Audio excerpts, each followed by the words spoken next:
Welcome to the Moving Past You radio show, a show about identifying, confronting, and embracing the obstacles that block and delay us in walking in our divine purpose.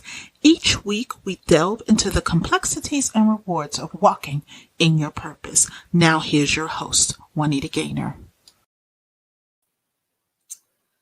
Good evening, everyone. Thank you for joining us this evening. Oh my goodness. I'm excited. We did have a little break last week because we wanted to observe, Passover and Holy Week. And so we definitely, didn't really do anything last week, but we are back this week. And we are doing solo this week because there was an important lesson, important topic I wanted to speak about because I feel it's very, very important when we think about this series, I Told the Storm. So again, just thank you for being with us. Tonight, our focus is going to be on our foundational scripture is going to be Psalms 34:18. And it reads as such: The Lord is close to the brokenhearted and save those who are crushed in spirit. And so when I was thinking about what to discuss when I was praying to God, the things to discuss regarding I Told the Storm, he gave me this topic. He wanted me to revisit this. Done some teachings on this before, but I think now more than ever, we have to kind of understand the strength of brokenness. That I said it, like we have to understand the strength of brokenness. And you may say, what? That doesn't make sense. Like, why would there need to be strength in that? Why would we need that? But when you look back over 2020 and you look at all of the things that has happened, you understand that there has to be a strength in it. There's a reason for it. So again, we are going to definitely be discussing the strength of brokenness. Now, when I first, ventured on this topic, you thought about what does brokenness mean? What could it mean? It can mean a lot of things. It may simply imply, messiness and imperfection. It can mean heartbreak. It can mean physical weakness. For some, it's a reason to demand pity. For others, it's a motivation to stay true to themselves and their flawed humanity and not to attempt to appear to put it all together in this nice, pretty, little neat package. There's a lot that we can definitely talk about in regards to the meaning of brokenness. So when I think of brokenness, these are some of the questions I want you to think about. What if instead of questioning, we surrendered? What if instead of worrying, we trusted? And what if instead of wandering, we rested? And so when I think back on the last year, it was a perfect breeding ground for that. Perfect. Because with everything that was going on, we had to learn how to surrender. We had to learn how to trust, and we had to learn how to rest. There was no and, ifs, or buts about it. We had to learn how to rest. And so when I fully, think about that and things like that, it's just like, well, how do I rest? How do I, do those things or whatever? There's so many things about it. So let's just think about brokenness throughout the Bible. Now, in essence, it's like an oxymoron. Like if you read throughout the Bible, it says brokenness is strength. And you're like, how? You're wondering, how is brokenness strength? How is that? How can it be? In order to use men and women to the fullest extent, in order for God to use us to his fullest extent, he has to break us Because, see, we have to have a different kind of strength that's not a part of our origin. We have to have a different type of strength that is not what we were born into. It's a supernatural strength that we have to move forward and walk the way God wants us to walk and move how He wants us to move.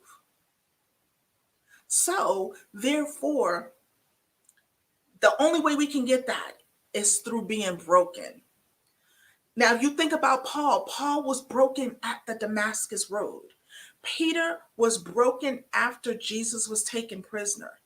Jacob was broken at Peniel. And David was broken after his sin with Bathsheba.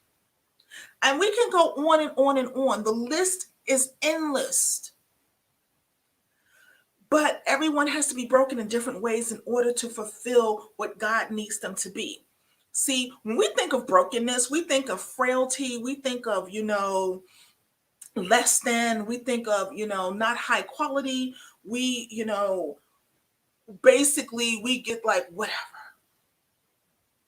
See, when we are broken, we come to grips with the reality that nothing is our own. It's not of our own strength. When we are broken and we allow God to do what He does, it gives us a new strength and emerges that God uses us mightily. God resists the proud. He don't want anything to do with them. Nothing at all. But He gives us grace to be humble. So don't fear brokenness. See, maybe a missing ingredient to a life that emerges with a new kind of strength and experience not known before. So pray for a broken and contrite heart that God can bless. And so before we go further on the teaching, just my personal journey with this. When COVID hit, it was, okay, great, I don't have to go out. But then I was reaching back and I was like, God was instructing me to do things. He was just instructing me to move. He was instructing me to be a better person. He was instructing me to step up my game. But I had excuses. It was like, oh, my schedule is so crazy. I'm going back and forth. How am I going, with, not having transportation or not having stable housing at the time? How can I do the extra? How can I go the extra mile that you want me to go to? And so when COVID hit and I didn't have the excuse of, oh, well, my schedule is crazy, or, then now it became I use oh, well, I don't have a car right now, so I can't always, do those things. Well, He took that away. And, moving into the latter part of 2020, when it was just like, okay, well, I don't have enough room. I'm not stable, I can't. So He's like, okay, I'm gonna make that way. What I learned through the year was that God was using that time to take away our excuses to serve Him. He was taking away the excuses that we couldn't step up to the bar. We couldn't get, step in the game. Because you had so many people who would say, well, I got to take Johnny to soccer practice. Or I got to take, Mary over to ballet. And I got to rip and run around. And I got to pick up the kids from here. And I got to take them here. And, and He was like, I'm going to get you. Because, see, for those people, many were in their quiet time, in their prayer time, was begging for a relationship with their children. They didn't understand why they didn't have the closeness or the connection. And for many people also in that quiet time, they were wondering what happened with their marriages, with their relationships, with their family time. So God was like, I'm going to make this happen.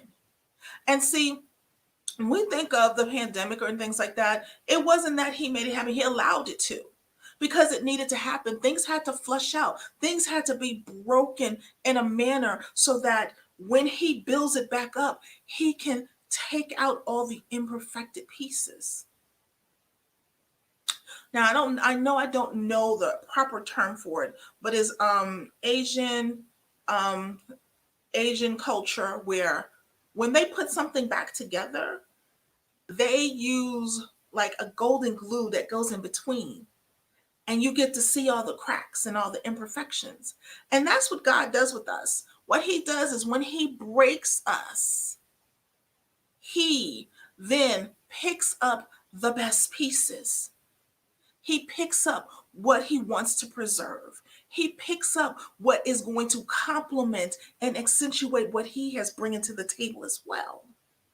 And then he gathers those pieces and he puts them together. And that gold ligament is what he is all through it. So you're like, well, I've been shattered. How I can't, all the pieces of me can't be found. All the pieces of you were never meant to be found for the new person. You had to be shattered because you're holding on to things that you wouldn't let go. So in shattering and in breaking you, you ain't had no choice but to let them go. And that could have been relationships, friendships, family, employment. He shattered that.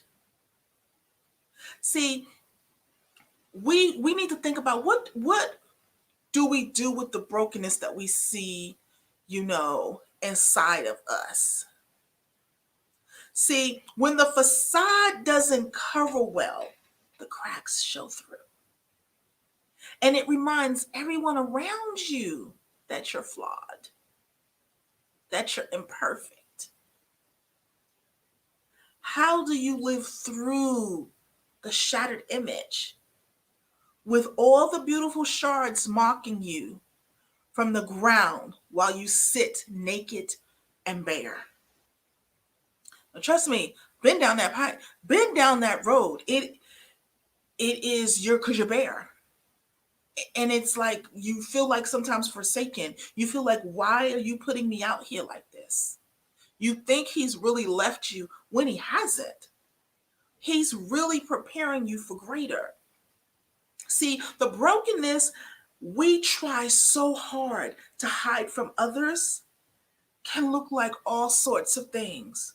Depression, marriage problems, parenting problems, obsession with appearance and weight, suicidal thoughts, alcoholism, anger, feeling like we just don't get it. We don't get God. We don't get this Jesus thing, as we call it. So instead of allowing and surrendering to it, we paint over it, hoping that no one realizes what's going on in us. We try to keep it locked up until we can't anymore, and it comes spilling out in an embarrassing and defeating torrent. Now, see, I would say that, but I like it to be out there because, see, when it happens in that way, sometimes it's helping someone else outside of helping you. It's bringing it to the forelight. And see, when it happens, we pray to God, like, take this away from us. We don't want this. We don't need this. Why are you doing this to us? See, we want healing and we want it right now. And see, often the assumption is that these cracks in ourselves are detrimental to God's work in us. Let me say that again. We make the assumption that the cracks and the broken things that are within us, God can't use us because of them. And in order for us to be used by God and to do God's will, we need them gone exact. We need them gone done. It just got to go. We don't need to see it. Not at all. And so we hide it. We hide our brokenness, not realizing the value it has for others. I'm going to say that again. We hide our brokenness because we don't realize the value it has for others, because we're so afraid of being rejected. We think we have to have this facade on to being this strong Christian that has never gone through anything, that is perfect, that we've been delivered and nothing ever goes wrong. And see, what's interesting is that I never found that anywhere in the Bible. I don't know anywhere in the Bible where a Christian as strong as his own willpower or determination will be good. It talks about our weakness and that if Jesus allowed to be strong, you know. And so when I look back over my life, and I love being transparent in my life. Um, I can honestly say that my life has been marked by brokenness. Um, I didn't know what it was, but I always had this need to prove myself. I wanted to feel important, validated, and loved. Growing up, I tried to heal this brokenness in so many ways. First, I tried to fix it through approval. I can tell you right now that was an epic fail, epic fail, epic fail. You know, I thought that if I could get everyone to like me or accept me, this feeling of dissatisfaction would fade away and I would be happy. And see, as time went on and passed, I found that I could never win the approval of everyone. So I was left even more broken. And then, of course, I tried to fix myself through success. You know, if I thought if I can get that 4.0, I would be happy. I studied hard. I could, but it was just like I would get that 4.0. I was a very bright student, but it just wasn't the answer. Then I got older and then I tried to fix my brokenness through relationships. How many of us have tried that and has failed miserably? Because we're broken, so we don't attract what we need to build. So therefore, we attract brokenness as well, and being attractive. And yes, I was the bomb.com, still am the bomb.com. But you really put it on. You make sure it's like the body's booming, banging, the hair's done, nails done. And I still do that, but it was on a different level back then. It was just like I never walked out the house not stepping and moving and going. That's how I did it. You know, um, I tried the drinking, doing being in the streets, just doing reckless stuff. I mean, I tried having the most fun I could possibly have. I tried going out every night and numbing the brokenness. Eventually, it would go away, right? Wrong, wrong, wrong. See, I was seeking healing through avenues that left me more broken than I ever had been.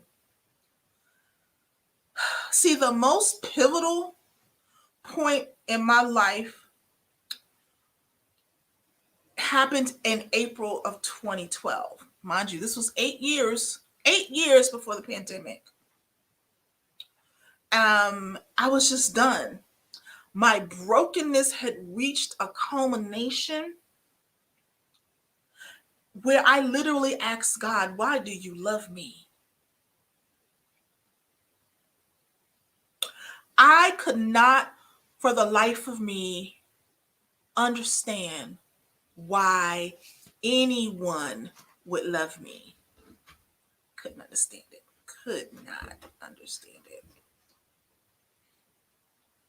And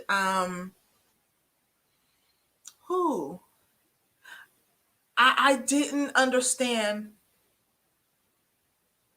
how God could love me because I hated me.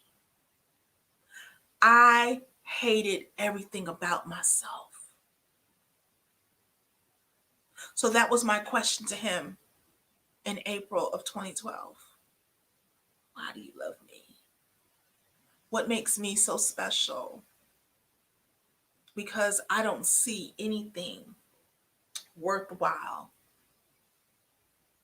And at that point, I had hit bottom, a rock bottom that I could not even imagine. And I'm thinking that it's all over, even though, been gifted in ministry, gifted in ministering in song, gifted with businesses. It wasn't enough. I was still trying to fill voids, in the world. And that was then when I decided that I was going to surrender and I was going to let him do the healing.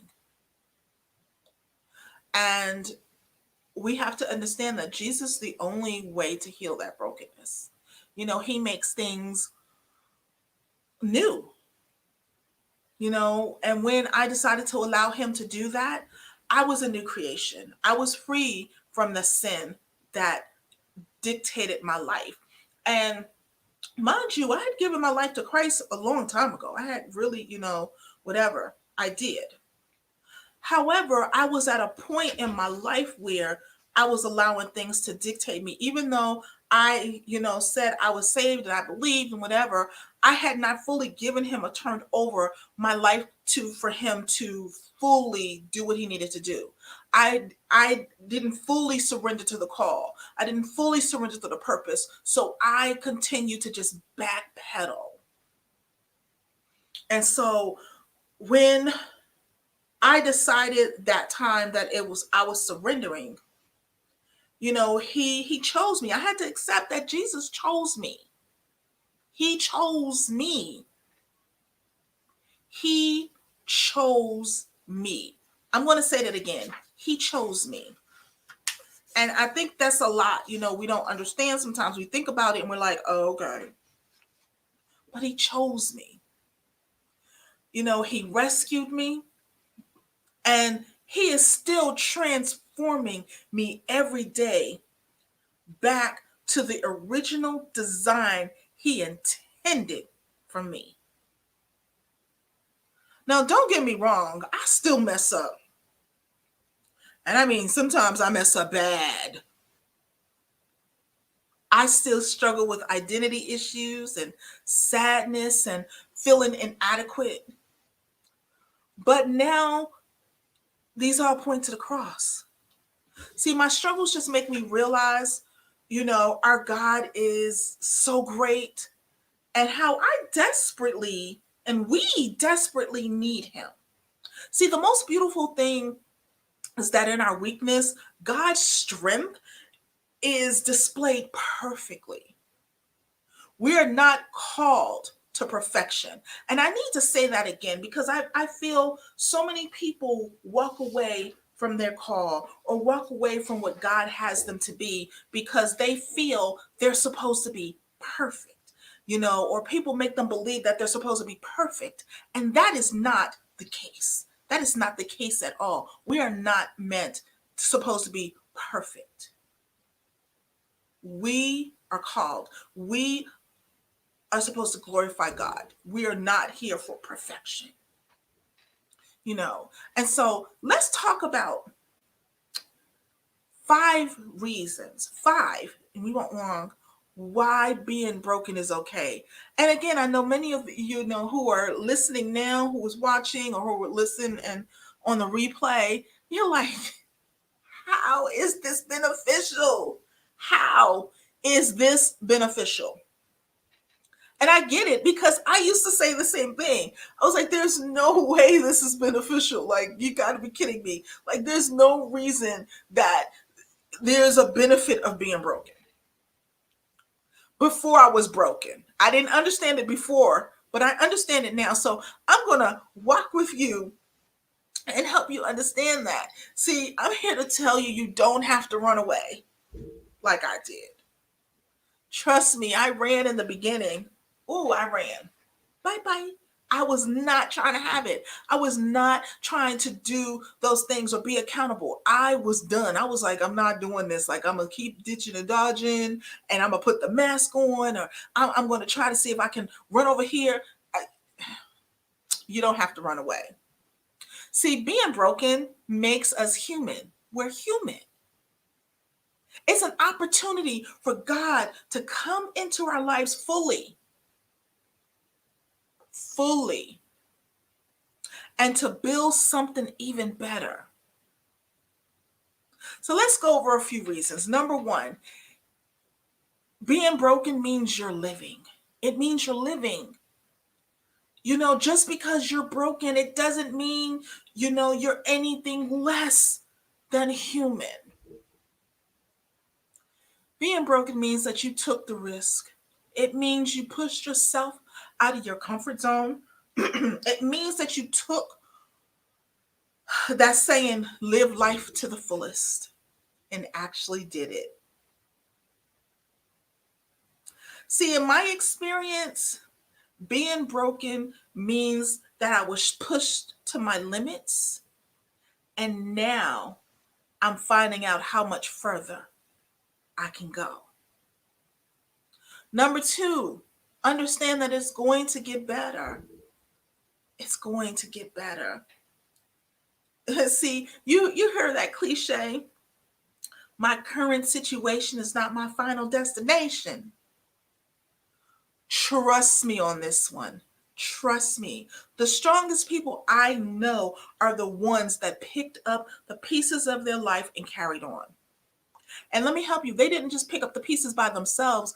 God was there, helping them pick them up and pick up the proper ones and putting them back together. See, when you allow God to break you, yes, you're picking up the pieces, but with his guidance, you're picking up the proper pieces. You're leaving the shame and the hurt and the disrespect behind. And you're picking up his glory, his strength, his love, his purpose, his ideals, his kingdom. That's what you're picking up. So when he breaks you and you're picking up those pieces with his guidance, you're picking up the pieces that you need to continue to build. Now, it may not be better tomorrow or the next day or the next month, but it will be. You have to just keep pressing and keep smiling and keep obeying and keep living. And it will. My favorite part of being broken is that it's an opportunity for growth. Yes. It is that time when God comes in and builds something greater, strengthens you, uplifts you. During this time, you're going to learn a lot about you. See, being broken allows God to show you, allows you to learn and tap in to who he originally created you to be. It allows you to see the depths of your soul and to understand that he has so much greater for you. It allows you to see you. Surround yourself with godly people. Surround yourself with friends and family who can uplift and correct and love. You ever heard the thing, it was something that my grandmother used to tell me all the time. She says, sweetheart, when you get married, you should have married friends. All of your friends should not be single. And I didn't understand that at first until I got married. And then you realize that you don't do things as single people do. So what you do is you gather yourself with like-minded individuals. People who are going to tell you if your stuff is not in order. People who are going to love you. People who are going to counsel you. People who are going to uplift you. So if you have been removed from a situation that has been abusive or hurtful, or, someone has taken advantage, we don't surround ourselves with those same people. We don't put ourselves back in the same situation, because then it gives us the same results. When we have been broken and we've been put back together, we now surround ourselves with the people who can uplift and glorify God. Who's going to call us out on our BS when we try to land it? Who's going to uplift us when sometimes we just hit that low and don't realize that, you know what, even though this is a low point, God is still here. I'm still his. I'm still chosen. I'm still wanted. I'm still loved. The fourth benefit of being broken, and this is one that I had to truly learn and to embrace, that it was okay to feel emotions. For most of you who don't know my background, I am the survivor of physical and sexual childhood abuse, domestic violence. So I was beaten into submission. My feelings didn't matter. Emotions was, didn't happen. So you didn't know what to do. It was okay to just be numb. So when you are now in this healing process and now you're dealing with this rush of emotions that come to you, you don't know how to deal with them. There's foreign and you think it's out of place. You think you should not feel it. You think it's something that should be left to someone else. But in actuality, it is okay to feel emotions. See, I know for me, the hardest part was to admit that I was broken and that I felt things. I was finally admitting that it bothered me. I was admitting that I was hurt. And that was the hardest part for me, to admit being hurt. The next part was admitting that I needed help. And the reason why sometimes we don't need help because we feel people will use it against us and mistreat us and be unkind. I'm here to tell you that it is okay to ask for help. Ask a friend, a mentor, or even better, ask God. And God is going to place in your life the people around you that you can ask for help, that is going to be there for you. It's okay to admit that you can't handle this life on your own. And 5, it doesn't make you less human. It doesn't make you any less human. In fact, feeling broken, it makes you more human. It's a part of life. You're not the only one that feels hurt or alone or betrayed or depressed or devastated or lost. You're not the only one that feels like the world is crashing down around you and on you. Trust me, you're not. I know you're not the only one because for a very long time, I felt that way. I felt that way. And so when I think of the last year, God has allowed brokenness to happen because we are in a state that we need him more than ever. We're in a state that we can no longer turn a blind eye to what is necessary. So what now has happened is that all the excuses, all of the complaints, all of the things that we use not to spend time with him, not to spend time with our family, not to spend time with our children, not to spend time with ourselves. The pandemic for me, the most part for me, has been the ability to spend time with me, to look down in the depths of my soul and understand, what do I do? Where have I come from? What is going on? I've had to look at some harsh realities. Ooh. I've had to deal with some crazy things.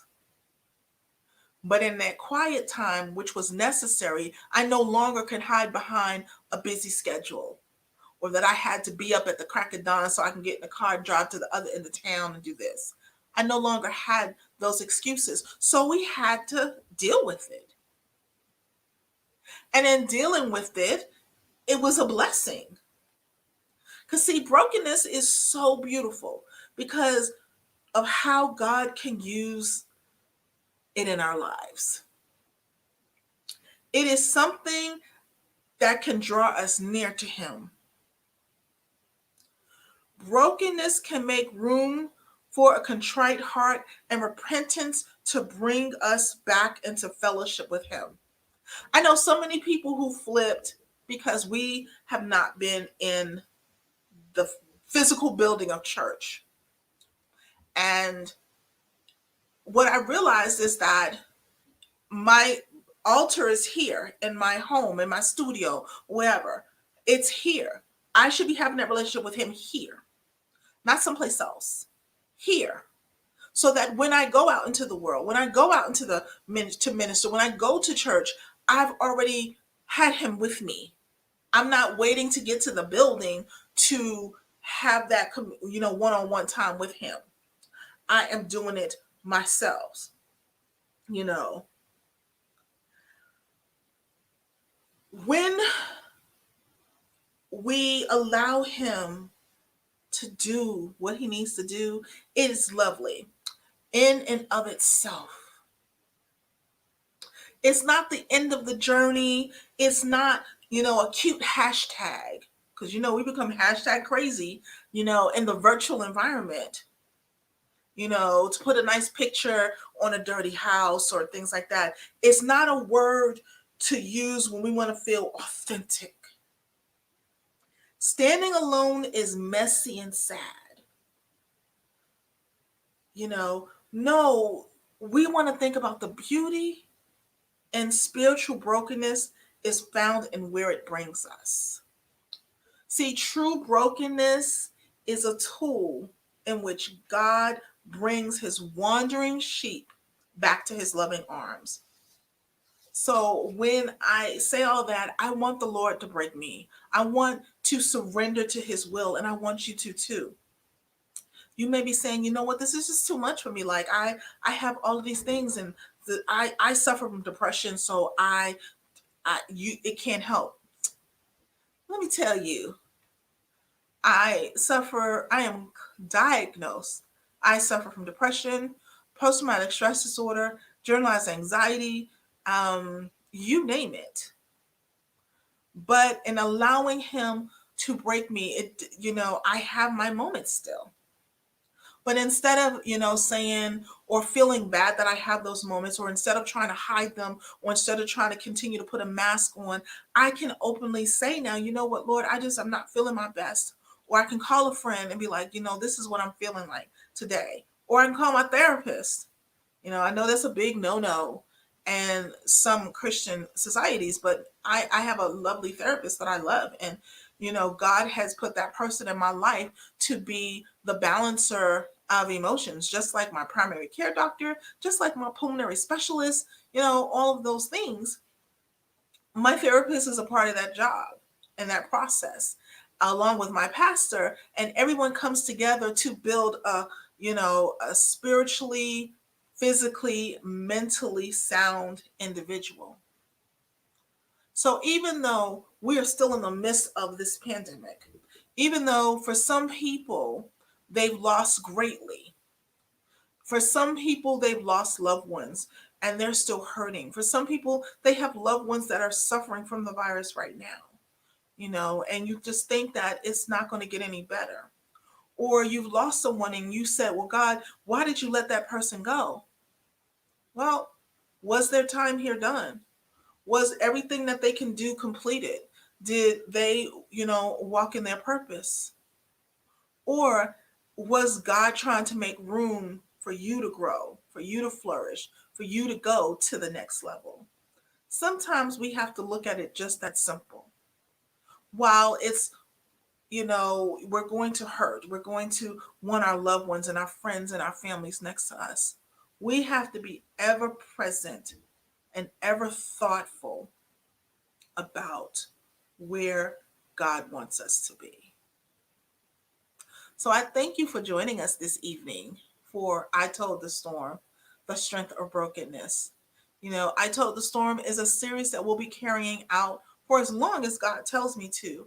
Where we'll be discussing with awesome men and women about their struggles and how they've sought God to do those. And you know what? And if they're still going through them, and what their I Told the Storm moment was. So if you're interested, you can go to the website, www.movingpastyou.com, to look and do request to be a speaker. Or you can go to our Facebook page and check off, contact, and therefore somebody will reach out to you with the information. But we want to hear your story. We do. We want to hear your story. We want to know how you had your I Told the Storm moment. So look forward to talking with you on next week as we continue the series I Told the Storm. I told the storm that there was strength in brokenness. And every day I live it. Every day I breathe it. Because there is strength in brokenness. Thank you so very much. We'll see you next week and have a blessed evening. Thanks for joining us this week on the Moving Past You radio show. Make sure to visit our website at www.movingpastyou.com, where you can subscribe to the show on iTunes. If you found value in the show, rate us on iTunes or simply tell a friend about the show. Be sure to tune in next Thursday for our next episode. And remember to always be kind in your word, your thought, and in your deed. Be blessed.